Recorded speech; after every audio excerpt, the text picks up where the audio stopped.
راؤ صاحب السلام علیکم۔ جی وعلیکم السلام۔ راؤ صاحب آج بتائیں کہ پی ڈی ایم والے کدھر تھے؟ آج عدم اعتماد ہو رہا تھا تو ان کو شریک ہونا چاہیے تھا، کیونکہ ان کی ڈیمانڈ تھی کہ آپ استعفیٰ دے دیں، تو آج یہ کرتے کوشش کہ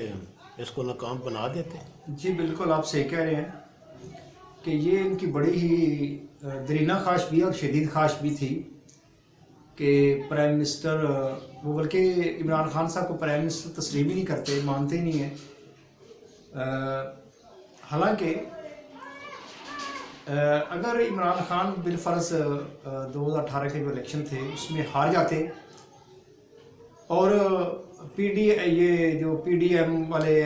پاکستان مسلم لیگ نون ہے یا پیپلز پارٹی ہے یہ جیت جاتے تو یقیناً آج یہ جو باتیں کر رہے ہیں، پھر تحریک انصاف نے بھی یہی باتیں کرنی تھی کہ یہ پاکستان آرمی لے کے آئی ہے، امریکہ لے کے آیا، جرمن لے کے آیا، جاپان لے کے آیا۔ یہ میں سمجھتا ہوں کہ بڑی ہی غلط پریکٹس ہے ہمارے ملک کے اندر کہ پہلی بات یہ ہے کہ ایسے قانون کیوں ہیں، اتنی لچک ہمارے نظام کے اندر کیوں ہے کہ ہم یہ شک کریں کہ یہ کرپٹ طریقے کے ساتھ سلیکٹ ہوا ہے یا الیکٹ ہوا ہے۔ اس کو پھر ختم کرنا چاہیے، اور اگر ایسا نظام ہے تو کیا پاکستان پیپلز پارٹی کی حکومت نہیں رہی؟ وہ اس سسٹم کو ختم کرتے نا کہ آئندہ جب الیکشن آنا ہے تو وہ کوئی اس کے اندر بالکل ایسا کمپیوٹرائز طریقہ ہو اور ایسا صاف اور شفاف طریقہ ہو کہ بالکل بندہ یہ سوچ بھی نہ سکے کہ الیکشن جب ہوں گے تو کوئی چور دروازے سے یا غلط طریقے کے ساتھ حکومت میں اقتدار کے ایوانوں تک پہنچ سکے گا۔ پاکستان مسلم لیگ کی بھی حکومت رہی، ان کو اپنے دور میں یہ کرنا چاہیے تھا، ایسا کوئی قانون بناتے، ایسا سسٹم دے کے جاتے اس ملک کو کہ کوئی نہ شک کرتا نہ انگلی اٹھاتا۔ اب اس کا مطلب یہ ہے کہ آپ نے اپنے سسٹم کو مستحکم کرنے پر کوئی کام ہی نہیں کیا، اپنے ملک کو مزید بہتر بنانے کے لیے آپ نے کچھ نہیں کیا سوائے لوٹ مار کے۔ تو اب بہرحال جیسا بھی عمران خان صاحب جب الیکٹ ہو گئے تو پھر چاہیے تھا کہ ہم باجماعت عوام بھی اور سیاستدان بھی تسلیم کرتے کہ جی اب یہ پرائم منسٹر عمران خان صاحب بن گئے اور 5 سال تک ہم نے ان کو برداشت بھی کرنا ہے اور ان کا ساتھ بھی دینا ہے۔ اب 2.5 سال گزر گئے ہیں تو اپوزیشن کا ایک ہی سوال ہے اور ان کا ایک ہی رٹ ہے ان کی کہ ہم نہیں مانتے کہ عمران خان اس ملک کا وزیر اعظم ہے۔ حالانکہ میں پہلے جیسے کہ میں نے بات کی ہے کہ کیوں نہیں مانتے،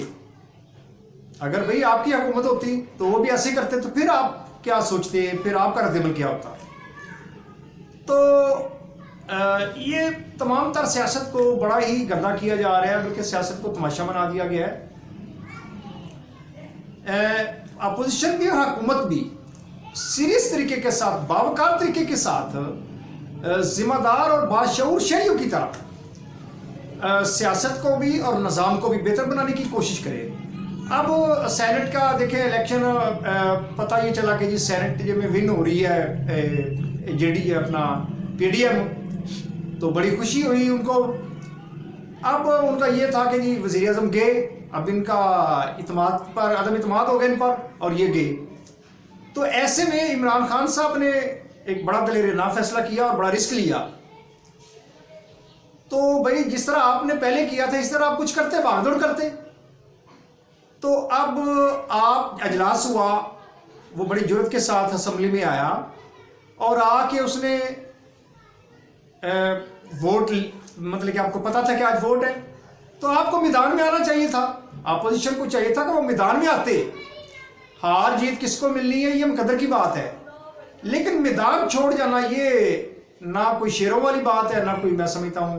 کہ مردوں والی بات ہے۔ اور اس کا مطلب یہ ہے کہ یہ ملک کو نظام کو چلنا دینا ہی نہیں چاہتے۔